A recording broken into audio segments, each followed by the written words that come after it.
बिजनि सोलोंसालिमा खौसेथि फरायसा आफादनि बिसायख'थिया गाहामैनो जानानै थांबाय आरो लोगोसे बिसायख'थिनि फिथाइखौबो थांनाय सानखालिनो फोसावबाय आरो फिथाइ बादियै जथायै आबसु एबिबि वाइएसएफ आरो आमसुजों मदद होजानाय सा 11 बिजाथिफोरा गासैबो देरहासार जानो हायो।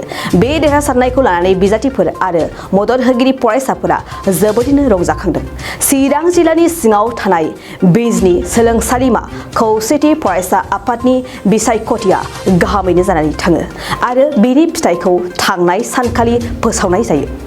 देरहासार जानो हानाय बिजाथिफोरानो जाबाय फारियै आफादगिरि महरै महिमा बसुमतारी, गाहाय नेहाथारि महरै शिबुक मुसाहारि, लोगो गाहाय नेहाथारि महरै अजय बसक, गेलेमु नेहाथारि महरै आरिमुल हासान, थुनलाइ नेहाथारि महरै बिलास रय, हारिमु नेहाथारि महरै बिरदाव ब्रह्म, लाइसि नेहाथारि महरै अमृत दैमारी, बिए बिएससि सेथि बोसोरनि क्लास रिप्रेजेन्टेटिभ महरै मानव आर्ट्स, बिए बिएससि नैजिथि बोसोरनि क्लास रिप्रेजेन्टेटिभ महरै लम्बिर बसुमतारी, बिए बिएससि थामथि बोसोरनि क्लास रिप्रेजेन्टेटिभ महरै संगिना बसुमतारी आरो ओइचएस सेथि बोसोरनिफ्राय रिप्रेजेन्टेटिभ महरै सुदीप बसुमतारीया देरहासार जानो हायो।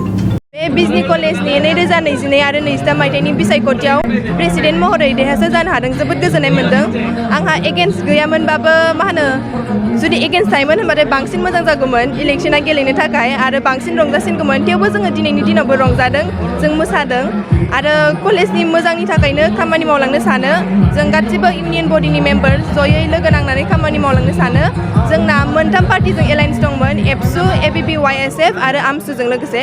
साफ्रोमबो केन्डिडेटआ जोंनि साफ्रोमबो एलायन्सनि केन्डिडेटआबो देरहानो हादों। जोबोद गोजोननाय मोन्दों आरो जों कलेजनि मोजांनि थाखायनो हाबा मावलांगोन आरो स्टुडेन्टनि एडमिसन लानायाव प्रब्लेम जायो आरो गोबां जेंनाफोर थायो कलेज सिङावहाय। बेफोर गासैबो जेंनाफोरखौनो सुस्रांनो थाखाय सेस्था खालामगोन।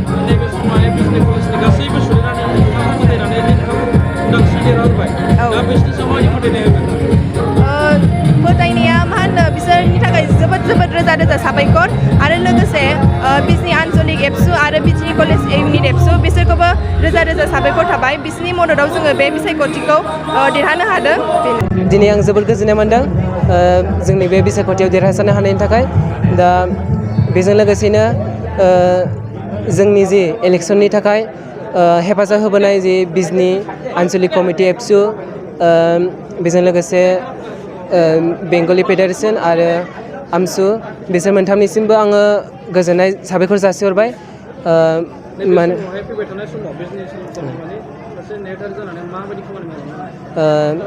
दिनै इयुन फैबाय थानाय समाव आङो सासे बिजनि सोलोंसालिमानि नेहाथारि जानानै आं बिजनि सोलोंसालिमानि जा जेंना नुजायो बेफोरखौ आं मोजाङैनो मोजां मावफुंलांनो नाजागोन। दिनै 28 अक्ट'बर बिजनि सोलोंसालिमा फरायसा खौसेथि आफादनि बिसायख'थिमोन आरो दिनै 8टानिफ्राय 12टासिम बे भट होनाय हाबाफारिया जादों।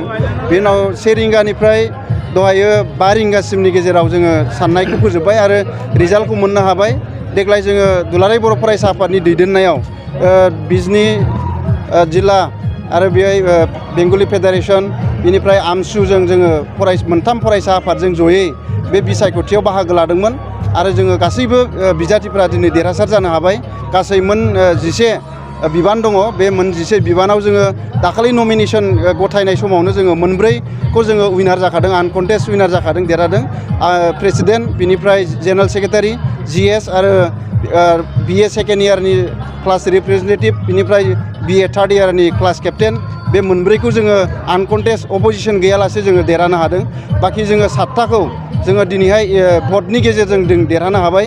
गोबां बांसिन भटआव जोङो देरहासार जानो हादों आरो बेवहाय गोबां राजखान्थि हान्जानि फरायसा हान्जाफ्रा बेवहाय बाहागो लादोंमोन, नाथाय बिसोरो जोंनि खाथिसिमबो सौहैनो हायाखिसै आरो बेवहाय जोंनि बर' फरायसाफ्रा बेवहाय मोनसे गोथार गोसो लानानै आरो जोंनि गासै बिनि फरायसाफ्रा जोंनि बेंगलि फेडारेसननि सापर्टार स्टुडेन्टफोर, आमसुनि सापर्टार स्टुडेन्टफ्रा गोथार गोसो लानानै बेवहाय भट होफैदों आरो बिनिफ्राय जोङो दिनैहाय देरहासार जानो हाबाय। আজি আমাৰ বিজনি মহাবিদ্যালয়ৰ যিটো ছাত্ৰ একতা সভা হ'ল, আজি আমাৰ বিজয়ী মিত্ৰ আমাৰ যি এলায়েন্স টিম আছিলে, এলায়েন্স টিমৰ মিত্ৰ যিসকল আছে আমাৰ কেণ্ডিডেট আছিলে তেওঁলোকক আমি সৌদ বিটিয়াৰ বাঙালী যুৱ ছাত্ৰ ফেডাৰেশ্যনৰ পৰা অভিনন্দন জ্ঞাপন কৰিছোঁ। আৰু লগতে আমি তেওঁলোকে যাতে বিজনি কলেজৰ ষ্টুডেণ্টৰ যিকোনো প্ৰব্লেম মানে ষ্টুডেণ্টৰ কাৰণে কাম কৰিব বা ভালদৰে কাম কৰি লৈ যাব পাৰে তাৰ কাৰণে আমি তেওঁলোকক বুজাবৰ কাৰণে তেওঁলোকক আশাবাদী তেওঁলোকৰ কাম কৰি যাব বুলি।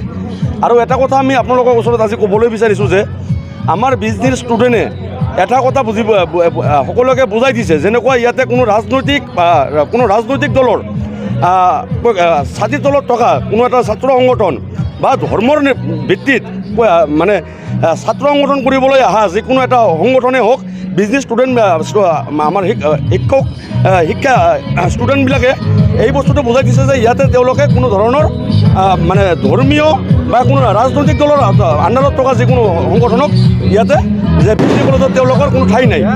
আৰু আমি এটা কথা এই কথাটো আমি ক'বলৈ বিচাৰিছোঁ যে আমি যেতিয়া নেকি আমি মিত্ৰ তিনিটা সংগঠন এপছু, বাঙালী ফেডাৰেশ্যন, আমছু একেলগে যেতিয়া আমি মিত্ৰতা কৰিলোঁ, তাৰপিছত আমাৰ শ্লোগান এটাই আছিলে যে ধৰ্ম যাৰ যাৰ আৰু শিক্ষাটো সকলোৰে। এই ধৰণৰ আমি এটা মানে প্ৰচাৰ লৈ আমি ওলাইছিলোঁ। আমি ষ্টুডেণ্টৰ ভিতৰত এইখিনি আমাৰ কেণ্ডিডেটবিলাকে এই ষ্টুডেণ্টৰ ভিতৰত এই প্ৰচাৰটো কৰিব পাৰিছে, সেইকাৰণে আজি আমি জয়টো আমি নিশ্চিতভাৱে লৈছোঁ আৰু। बाजाज कम्पानीनि गुबुन रोखोमनि बाइक सालायनो मोजां मोनग्राफोरनि थाखाय गोजोनथाव खौरां।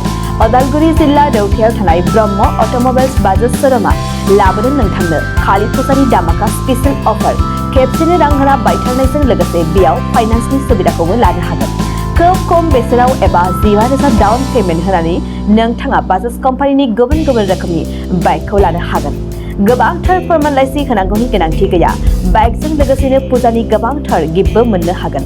गिफ्टआव थागोन हेलमेट गंसे, 3 लिटार पेट्रल आरो मोनसे गोसो बोगथाबनो हानाय अनथोब। बे स्पेशल अफारा 24 अक्ट'बरनिफ्राय 31 अक्ट'बरसिम सोलिगोन।